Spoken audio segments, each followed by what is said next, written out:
So we've all been waiting for this a long time, very long time. And I was proud to stand among you today and call this our home. I remember how this all started in May 2014. Rabbi Fine calls me and says, let's do something for our community, 7 years ago. It started with one class a week. It was called Gorski Wednesday. Every week, they would get together, guys, on Wednesday for different reasons, and they would learn about their culture and their religion and classes.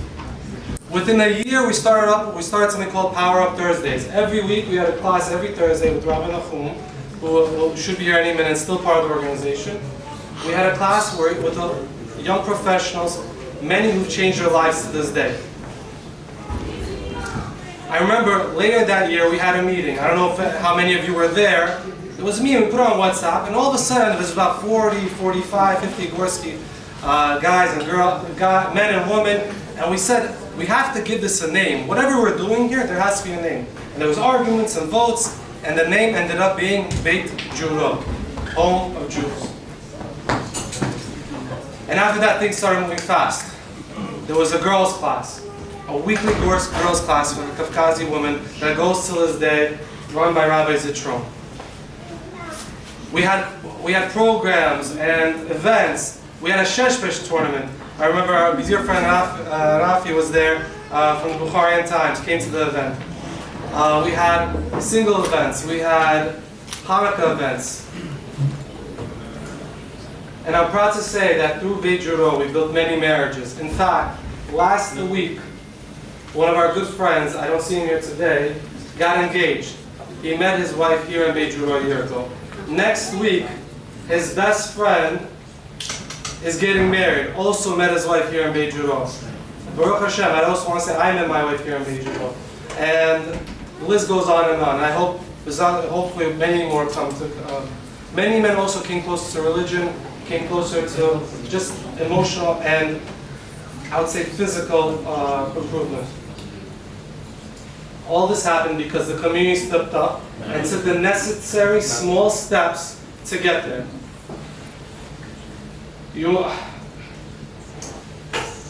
It could not have been done without each and every single one of you. But the work isn't done. Great change does not start with one individual. Great change happens amongst the generations. And we learned this from a great tzaddik, Avraham Avinu. 137 years old, Avraham Avinu had one piece of land and one son to tell his teachings. But, and I'll tell you, I'm in real estate. He overpaid for that piece of land. But he was happy. Why? Because he started something. Something that to this day, we in all this room, keep going and fighting for. Avraham knew that it was only the beginning. He knew that Hashem would bless him. But for that, he had to take his first step. He had to take that first step, whatever it was. And that was why he bought his first piece of land. And that is why he sent Eliezer to find a wife for his husband. I'll tell you, it was a very long, confusing path to get here. 7 years, 5 years in one place, temporary homes, 1 year here, 2 years hiatus, 8 months of construction. But big dreams start with small accomplishments. And that is why we are here today.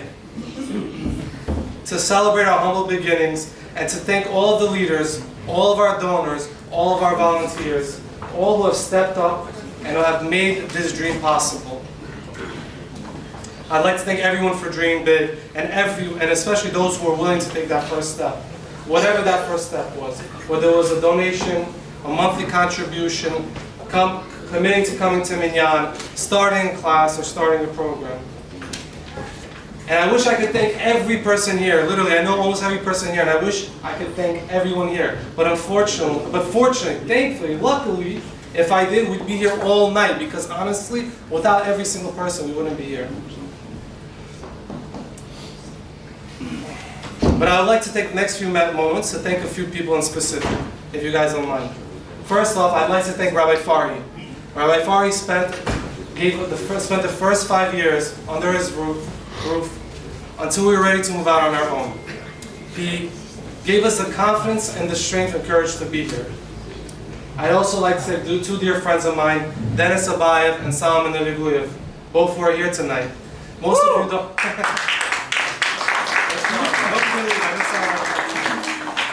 Both of them spent years. Those of you who know, who look for an apartment, look for a commercial space, know how hard it is. You negotiate one lease, you negotiate one contract, and at the end, dozens fail, and somehow we got to this point. Thank you to you both. I'd like to thank Albert and Pinhasov, another good friend of mine, for being an integral part of this organization and for helping us get to where we need to be. I'd also like to thank two very special people, Isaac Nasimov and Dima Azayev, who are the legs of the organization, who were there when the lights almost turned off and who kept it running.